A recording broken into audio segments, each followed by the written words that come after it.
ملتان میں ایک جاگیردار نام مرد تھا۔ اس کی بیوی اپنے گھوڑے کے ساتھ جنسی خواہش پوری کرتی تھی، اور جب شوہر کو پتہ چلا کہ میری بیوی حاملہ ہے تو وہ اپنی عزت بچانے کے لیے کچھ نہ بولا۔ لیکن جب بچہ پیدا ہوا تو بیوی کی چیخیں نکل گئیں، کیونکہ میری کم سن حسین بیوی گنگناتے ہوئے واش روم سے نکلی تھی، اور میری نظریں اس کے خوبصورت وجود پر جم گئی تھیں۔ اس کے بالوں سے ٹپکتا پانی اس کے سفید بلاؤز کو پوری طرح بھگا رہا تھا۔ اس کی سنہری رنگت اور بھی دمک رہی تھی، مگر اس کے چہرے کی خوشی میرے اندر آگ لگا رہی تھی۔ میں اچھی طرح جانتا تھا کہ وہ کہاں سے آ رہی ہے اور اتنی خوش کیوں ہے، لیکن پھر بھی خاموش تھا۔ جو خوشی میں اسے دے نہیں سکتا تھا، اس نے اپنے گھر کے پچھلے حصے میں اسے تلاش کر لیا تھا۔ کچھ دیر تک میں اسے دیکھتا رہا، اور پھر جب میرے صبر کا پیمانہ لبریز ہوا تو میں نے اٹھ کر اسے کس کر اپنی باہوں میں جکڑ لیا اور اپنے ہونٹ اس کی گردن پر رکھ دیے۔ دھیرے دھیرے اس کے بلاؤز کی ڈوریاں کھولنے لگا۔ وہ میری بیوی تھی اور اس کے حسن کا میں دیوانہ تھا۔ وہ ایک دم ہی میری قربت سے پگھلی تھی، اور پھر پلٹ کر میرے گلے میں اپنی باہوں کا ہار ڈال کر مجھ سے شکوہ کرنے لگی کہ میں رات اتنی جلدی کیوں سو گیا تھا۔ اب میں اسے کیا بتاتا کہ میں ایک نامکمل انسان تھا جو اس کی خواہشات کو پورا نہیں کر سکتا تھا، اور اپنی اس کمی کو چھپانے کے لیے سونے کا ناٹک کرتا تھا۔ اس نے خود ہی مجھے زبردستی بیڈ پر دھکا دے کر گرایا، اور جیسے ہی میری قریب آئی تو میں نے دیر کا بہانہ بنایا اور یہ کہہ کر اٹھ گیا کہ مجھے زمینوں پر جانا ہے۔ اس کے چہرے کا رنگ ایک دم ہی بدلا تھا۔ وہ ناراضگی سے کہنے لگی، شامیر، ہماری شادی کو 1 ہفتہ ہونے والا ہے، اور اس 1 ہفتے میں آپ ہر وقت ہی مصروف رہتے ہیں، رات بھی جلدی سو جاتے ہیں، اور اب آپ کو دیر ہو رہی ہے۔ کیا میں آپ کو پسند نہیں ہوں؟ یہ کہہ کر اس نے اپنے بالوں کا پانی میرے چہرے پہ چھٹک دیا تھا، اور میرے اندر ایک سکون سا اترا تھا۔ میں نے دوبارہ اسے کس کر کمر سے پکڑا اور بھینچ کر اپنے سینے سے لگا لیا، اور اس کے پاس سے بہت تیز خوشبو اٹھ رہی تھی جو میری سانسوں کو مہکا رہی تھی۔ میں خود پر سے قابو کھوتا اسے مزید اپنے اندر سمانے لگا تھا۔ میری اس حرکت پر ایک دم ہی اس کے چہرے کا رنگ زرد پڑا تھا۔ وہ میری مضبوط گرفت کو برداشت نہیں کر پائی تھی اور گہری گہری سانسیں لینے لگی تھی۔ میں نے مسکرا کر اسے کہا کہ جس دن میں نے اپنی بےتابیاں تمہیں دکھائیں تم برداشت نہیں کر سکو گی۔ ابھی تمہاری ایسی حالت ہو گئی ہے، اور اگر میں نے اپنے جذبات کھول کر تمہیں دکھائے تو سانس بھی نہیں لے پاؤ گی۔ میری بات سن کر اس کا چہرہ شرم سے گلابی پڑ گیا۔ وہ آہستہ سے میرے کان کے قریب جھکی اور کہنے لگی، شامیر، میں وہی بےتابیاں تو دیکھنا چاہتی ہوں۔ میں چاہتی ہوں کہ آپ کی سانسیں میری سانسوں کو روک دیں، آپ کی قربت مجھے پگھلا دے اور میں آپ میں سما جاؤں۔ ہمارے درمیان کوئی حد، کوئی دیوار باقی نہ رہے، مگر آپ مجھے انتظار کی سولی پر لٹکا کر پھر جانے کی بات کر رہے ہیں۔ اس کی بات پر میں نے مسکرا کر اس کے ماتھے پہ اپنے لب رکھے اور یہ کہہ کے کھڑا ہو گیا کہ رات آؤں گا تو بات کریں گے، فرصت سے تمہاری محبت کی داستان سنوں گا۔ میری بات پر وہ کھل کے مسکرائی تھی، اور اس کے گالوں پہ پڑنے والے گڈھوں نے اسے مزید خوبصورتی کا پیکر بنا دیا تھا۔ لگتا ہی نہیں تھا کہ وہ اسی زمین سے تعلق رکھتی ہے۔ اس کی خوبصورتی تو کسی اور ہی دنیا کی عکاسی کرتی تھی۔ اس کے حسن سے نظریں چراتا میں اٹھ کر واش روم میں چلا گیا، اور پھر شاور کے نیچے کھڑا ہو کر گہری گہری سانسیں لینے لگا۔ یہ چوہے بلی کا کھیل نہ جانے مجھے کب تک کھیلنا تھا، اور میں کھل کر کب اپنی الوینا کو بتا پاتا کہ میں اس کے قابل نہیں ہوں۔ جذبات کی جو تمنا وہ مجھ سے وابستہ رکھتی ہے، میں اسے نہیں دے سکتا۔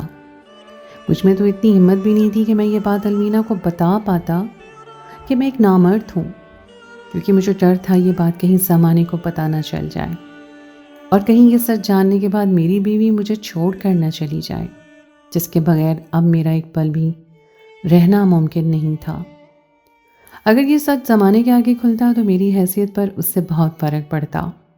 میں کوئی معمولی انسان نہیں تھا، گاؤں کا زمیندار تھا، دولت پیسہ کسی چیز کی کوئی کمی نہیں تھی۔ میرا رعب اور دبدبہ پورے گاؤں پر تھا۔ اگر ایسے میں کسی کو یہ پتہ چلتا کہ میں ایک نامرد ہوں تو میری حیثیت پر ایسا داغ لگتا کہ میں دوبارہ گاؤں میں قدم نہ رکھ پاتا۔ اور اسی سچائی کو چھپانے کے لیے تو میں نے الوینا سے شادی کی تھی تاکہ کسی کو مجھ پر شک نہ ہو۔ لیکن الوینا کی خوبصورتی نے میری اس کمی کو مجھے محسوس کرنے پہ مجبور کر دیا تھا، اور اب میں احساس کمتری کا شکار ہو رہا تھا۔ اس کی خوبصورتی اور جوانی دیکھ کے میرے اندر آگ لگتی تھی، اور میرا دل چاہتا کہ میں کسی طرح اسے تسخیر کر لوں، اس کے سارے حقوق پورے کر دوں تاکہ وہ ہمیشہ کے لیے میرے نام کی پابند ہو جائے۔ لیکن میں چاہ کر بھی یہ نہیں کر پا رہا تھا۔ ہزاروں علاج کے باوجود بھی میں نامکمل ہی رہ گیا تھا، اور اب وہ میرے سونے کے بعد اکثر رات کو حویلی کے پچھلے حصے میں جانے لگی تھی، اس حصے میں جہاں اعلیٰ نسل کے قیمتی گھوڑے بنے تھے۔ شادی کے دوسرے دن ہی اس نے زیادہ تر وقت وہیں گزارنا شروع کر دیا تھا، اور جب اس نے دیکھا کہ میں رات کو تھکا ہارا آتا ہوں اور سو جاتا ہوں تو وہ آدھی آدھی رات کو اٹھ کر وہیں پر جانے لگی تھی۔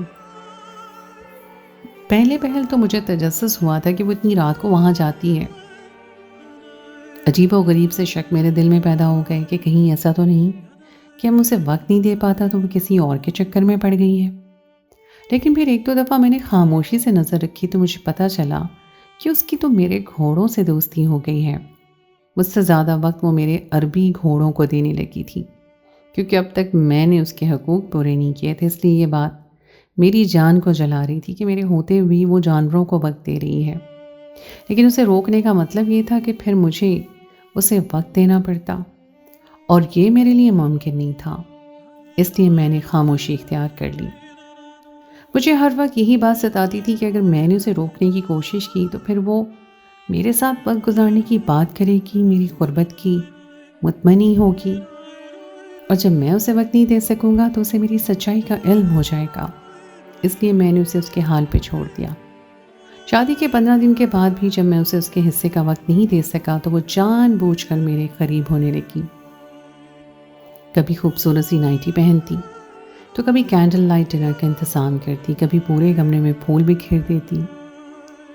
لیکن میں پھر بھی جان بوجھ کر تھکن کا بہانہ کرتا۔ میرے ہر بار کے بہانوں پر کبھی اس کے چہرے کا رنگ بدل جاتا اور کبھی اس کا مزاج بگڑ جاتا، مگر وہ بنا کچھ کہے استمل کی طرف چلی جاتی، اور میں آنکھیں بند کر کے خاموشی سے لیٹا رہتا، کیونکہ اس کے سوا میرے پاس اور کچھ نہیں تھا۔ یہ سوچ کر میں نے الوینا سے شادی کی تھی کہ وہ غریب گھرانے کی لڑکی ہے، میں اسے دبا کر رکھوں گا، سختی کروں گا تو وہ میرے زور میں رہے گی۔ لیکن جب شادی کی پہلی رات ہی میں نے اسے سیاہ نائٹی میں دیکھا تو میں اپنے آپ پر قابو کھو بیٹھا۔ اسے دبا کر رکھنا تو دور کی بات، اسے تیز آواز میں بات کرنا بھی میرے لیے ناممکن ہو گیا۔ میں بس اسے دیکھتا ہی رہ گیا تھا۔ اس کا حسن کسی کو بھی دیوانہ بنا سکتا تھا۔ میری ایک آواز پہ پورا گاؤں ہلتا تھا، لیکن الوینا کے آگے میں بری طرح ہار گیا تھا۔ اس کی خوبصورت، اس کی نزاکت اور اس کے میٹھے لہجے نے مجھے اس کا غلام بننے پہ مجبور کر دیا تھا، اور اب یہی بات میری کمزوری بن گئی تھی۔ وہ ہر رات میرے قریب آنے کے لیے کوشش کرنے لگی، اور مجھے اپنی خامیوں کا بھرپور احساس ہو رہا تھا۔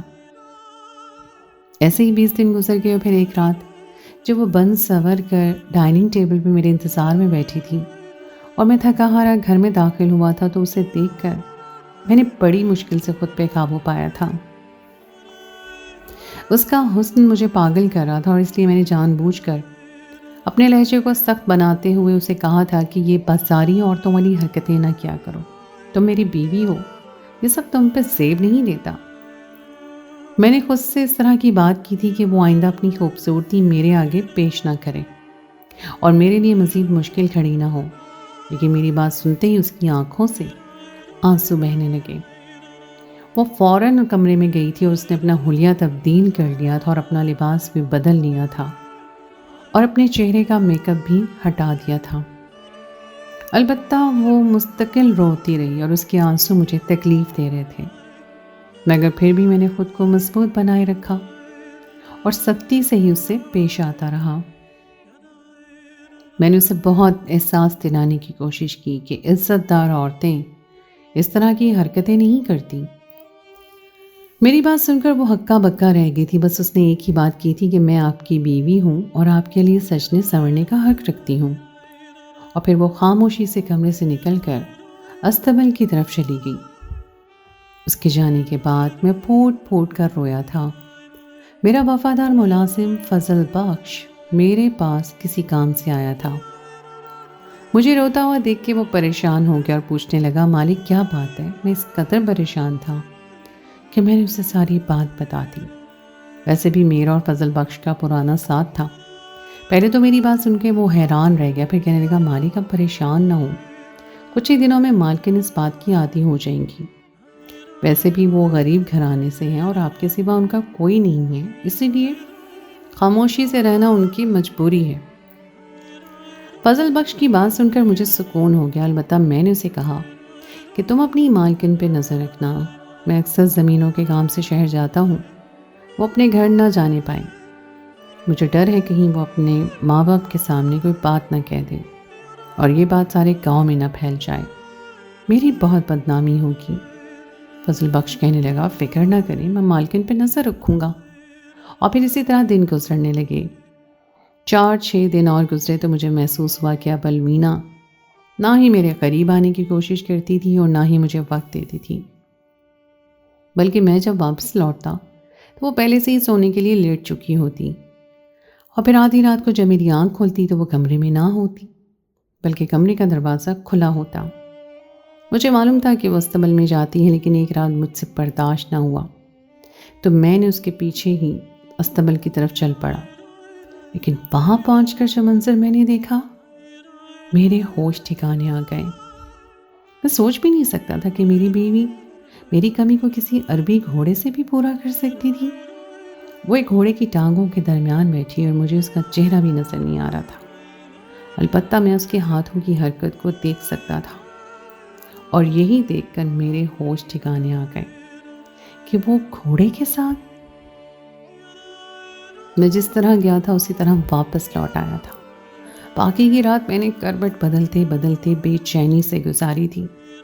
صبح کے قریب جب وہ واپس لوٹی تو سیدھے واش روم میں چلی گئی اور پھر نہا کہیں باہر نکلی۔ اس کے لمبے سنہری بال اس کی کمر کو بھگو رہے تھے۔ اس کا حسن رات کے اس پہر 2 آتشاں ہو رہا تھا، مگر اس پل مجھے اس سے نفرت کا احساس ہو رہا تھا، کیونکہ اس نے میری جگہ ایک گھوڑے کو دے دی تھی۔ میں نے خاموشی سے اپنی آنکھیں بند کر لی تھیں اور پھر کچھ ہی دیر کے بعد وہ میرے برابر میں آ کے لیٹ گئی۔ اس کے بعد ہر رات میں اس طرح اس سے نظر رکھنے لگا۔ ہر رات وہ استقبال میں جاتی اور گھوڑے کی ٹانگوں کے درمیان بیٹھ جاتی اور میں وہیں سے واپس لوٹ آتا۔ میرے دل میں المینا کے لیے نفرت بڑھتی ہی چلی گئی تھی، اور جب ایک ہفتہ گزر گیا تو ایک روز وہ میرے قریب آئی اور پھر میرا ہاتھ پکڑ کر کہنے لگی، مجھے معاف کر دیں، میں آج کے بعد کبھی تیار نہیں ہوں گی، لیکن مجھ سے نظریں نہ پھیرے۔ اس کی آنکھوں میں آنسو تھے اور وہ ایک دفعہ پھر میری قربت کے لیے تڑپ رہی تھی۔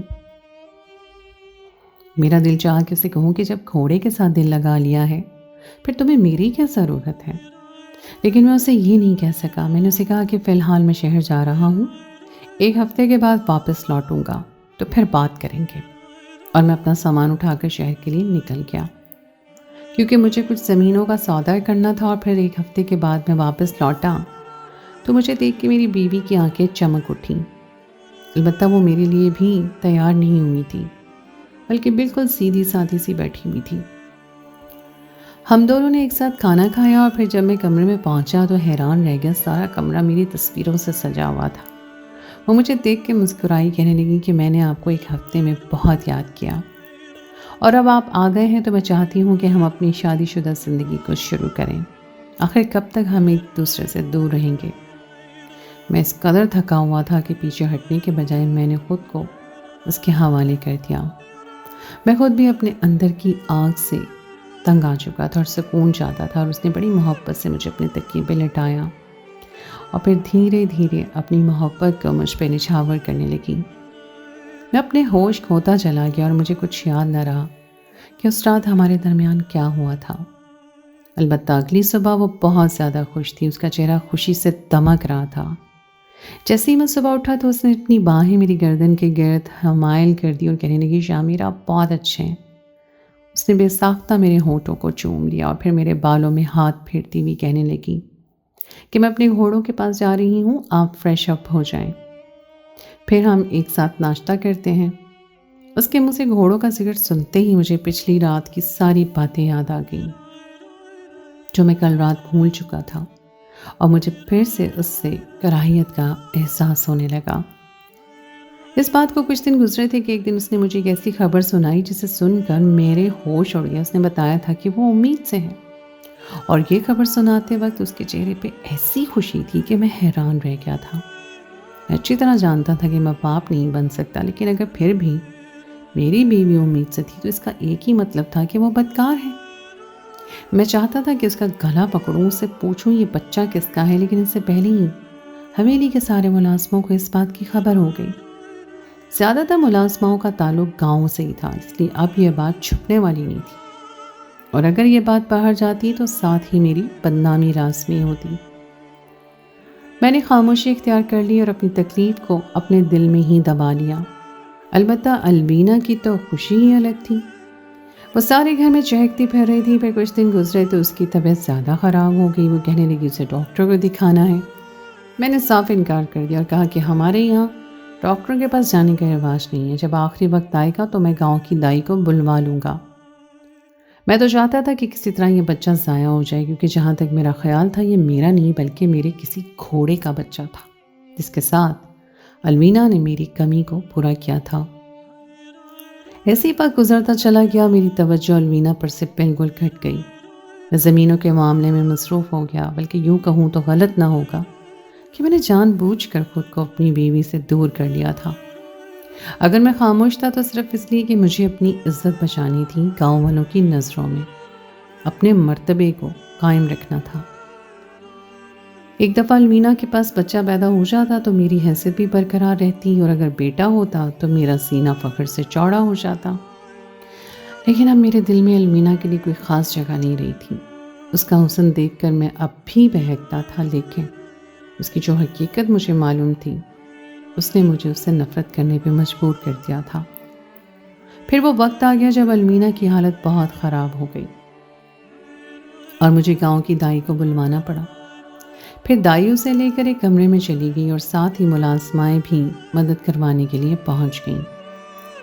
کچھ دیر گزری کہ الوینا کی چیخوں سے ساری حویلی گونج اٹھی تھی۔ مجھے لگا تھا شاید بچے کی پیدائش کی وجہ سے وہ درد سے چیخ رہی ہے، لیکن پھر دائی باہر آ کر کہنے لگی کہ الوینا کی حالت خراب ہو گئی ہے، آپ اندر آئیں اور اپنی بیوی کو خود سنبھالیں، وہ ہمارے قابو میں نہیں آ رہی۔ اور یہ سن کے میں پریشان ہو گیا۔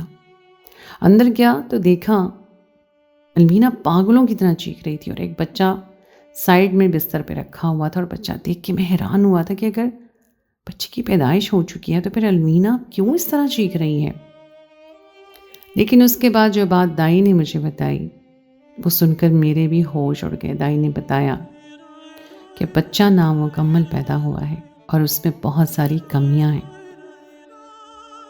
دائی نے بچہ اٹھا کر میری گود میں ڈالا تو میں بھی چیخ پڑا، کیونکہ اس کے بہت سے جسمانی اعضاء پوری طرح بنے ہی نہیں تھے۔ دائی کہنے لگی کہ الوینا کو حمل کے دنوں میں بہت سی پیچیدگیاں رہی ہیں، لیکن چونکہ اس کا چیک اپ نہیں ہوا اور ٹیسٹ وغیرہ بھی نہیں ہوئے، اس لیے یہ بات پر وقت پتہ نہ چل سکی، اور اب ایسے ہی بچے کی پیدائش ہو گئی ہے۔ آپ کو ابھی اور اسی وقت الوینا اور بچے کو لے کر شہر جانا چاہیے۔ الوینا کی حالت ویسے تو بہتر تھی، لیکن وہ ذہنی طور پہ ٹھیک نہیں تھی۔ بچے کو دیکھ کے بری طرح سے چلا رہی تھی، رو رہی تھی۔ میں نے الوینا اور بچے کو گاڑی میں بٹھایا اور فضل بخش کو ساتھ لے کے شہر روانہ ہو گیا۔ شہر جانے کے بعد کافی سارے ٹیسٹ ہوئے تو یہ بات پتہ چلی کہ وقت پر صحیح دوائیں نہ ملنے کی وجہ سے اور احتیاطی ٹیکے نہ لگنے کی وجہ سے یہ مسئلہ ہوا ہے۔ ڈاکٹر مجھ پہ غصہ کرتے ہوئے کہنے لگی کہ آپ تو اتنے پیسے والے ہیں، پھر وقت پر اپنی بیوی کا ٹھیک طرح سے علاج کیوں نہیں کروایا؟ ڈاکٹر کی بات سن کر میں نے بھی غصے میں کہا کہ کیونکہ یہ بچہ میرا نہیں ہے بلکہ میری بیوی کا ایک گھوڑے کے ساتھ تعلق تھا، اور یہ بچہ اسی گھوڑے سے ہے۔ یہ سن کر ڈاکٹر نے بری طرح مجھے گھورا اور کہنے لگی آپ کون سے زمانے میں جیتے ہیں؟ ایک عورت ایک گھوڑے کے بچے کو پیدا نہیں کر سکتی۔ آپ کی بیوی کو گھوڑوں سے محبت ضرور ہوگی، لیکن یہ بچہ کسی گھوڑے کا نہیں بلکہ آپ کا ہے۔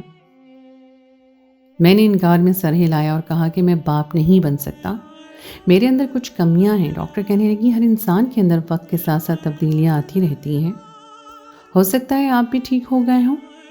اس نے میرے اور بچے کی DNA ٹیسٹ کروائے اور پھر یہ بات ثابت ہو گئی کہ وہ بچہ میرا ہی تھا، اس کا کسی گھوڑے سے کوئی تعلق نہیں تھا۔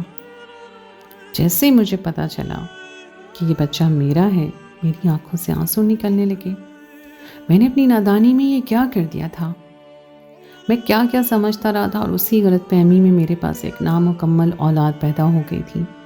ڈاکٹر نے مجھے امید دلائی کہ کچھ سرجریز کے بعد میرا بیٹا ٹھیک ہو سکتا ہے۔ پھر میں نے اسے ہاسپٹل میں ایڈمٹ کروا دیا اور الوینا کو سینے سے لگایا۔ وہ روتے ہوئے کہنے لگی کہ پتہ نہیں مجھ سے کیا گناہ ہو گیا کہ نہ ہی میرا شوہر میرا ہو سکا اور نہ ہی میری اولاد مکمل ہو سکی۔ میں نے آپ سے بے انتہا محبت کی، لیکن پھر بھی آپ مجھ سے دور ہیں۔ میں سمجھتی رہی کہ شاید میں آپ کو پسند نہیں ہوں، لیکن مجھے لگتا ہے کہ میں اپنے رب کو پسند نہیں ہوں۔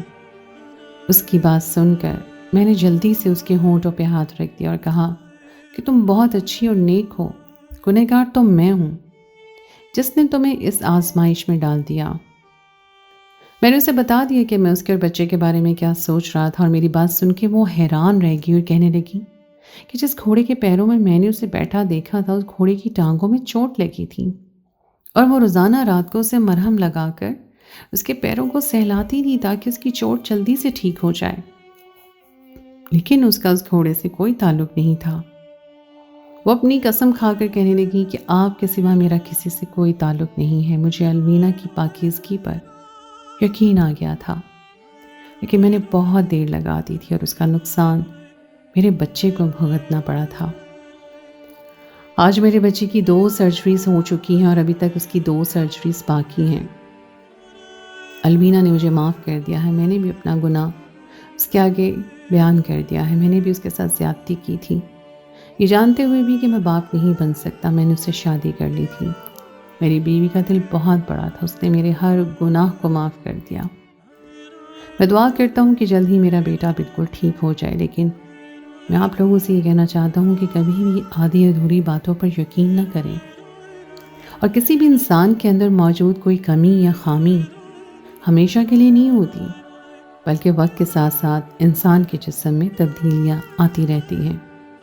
اس لیے اگر کبھی کوئی ڈاکٹر آپ کو بتائے کہ آپ کے اندر کوئی کمی موجود ہے تو اسے حتمی نہ سمجھیں، بلکہ گزرتے وقت کے ساتھ اپنا دوبارہ چیک اپ کروائیں، اور رپورٹ بھی، کیونکہ کبھی کبھی دعائیں تقدیر بدل دیتی ہیں۔